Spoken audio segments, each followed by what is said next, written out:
తోటకూర ఫ్రై చేస్తున్నానండి. ఇదిగోండి, ఇది 4 కట్టలు తోటకూర. ఇందులోకేమో ఉల్లిపాయ, ఒక 4 పచ్చిమిరపకాయలు, ఒక 2 ఎండుమిరపకాయలు, వెల్లుల్లిపాయలు చిన్నవి 2, జీలకర్ర తీసుకున్నానండి. ఆవాలేమో నిండుకున్నాయండి, అందుకే ఆవాలు మీకు చూపించటం లేదు.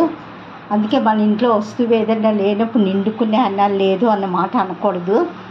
మీకు ఎలా చేయాలో చూపిస్తాండి. ఇది ఎందుకంటే ఆరోగ్యాన్ని బాగుంటుందండి. బాగా ఫ్రై అవ్వదు, ముద్దకూరలాగా ఉంటుంది. కుక్కర్లో 3 నిమిషాల్లో అయిపోతుందండి.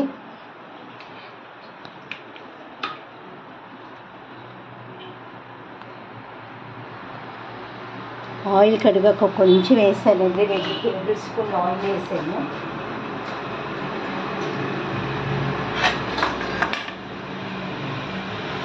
ఆయిల్ వేసి జీలకర్ర,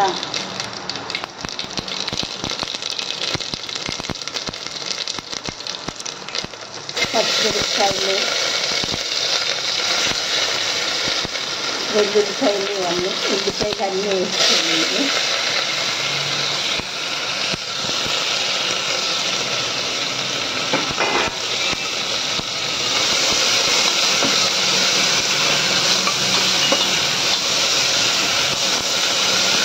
ఇది కొంచెం ఫ్రై అయ్యాక తోటకూర వేసుకోవాలండి. ఇందులో మనం వేసిన పచ్చిమిరపకాయలు, ఇది ఎండుమిరపకాయలు, ఆ కారమే మనకు సరిపోతుందండి. కొంచెం ఉప్పు వేసుకోవాలి. అది ఫ్రై అయ్యిందండి. అన్ని ఉల్లిపాయలు అవన్నీ తోటకూర వేసుకొని ఉప్పు వేసి మూత పెట్టేసుకోవడమేనండి. వేసుకున్నాక 3 విజిల్స్ వచ్చాక ఆపేసుకుంటే తోటకూరలో కొంచెం వాటర్ ఉంటుంది. అది మనం మూత తీసి కొంచెం కూర దగ్గరగా అయిన వరకు ఉంచుకుంటే అంతేనండి, తోటకూర ఫ్రై అయిపోద్ది. ఇది ఆరోగ్యం కూడా చాలామంది బాగా డ్రైగా చేసేస్తారు.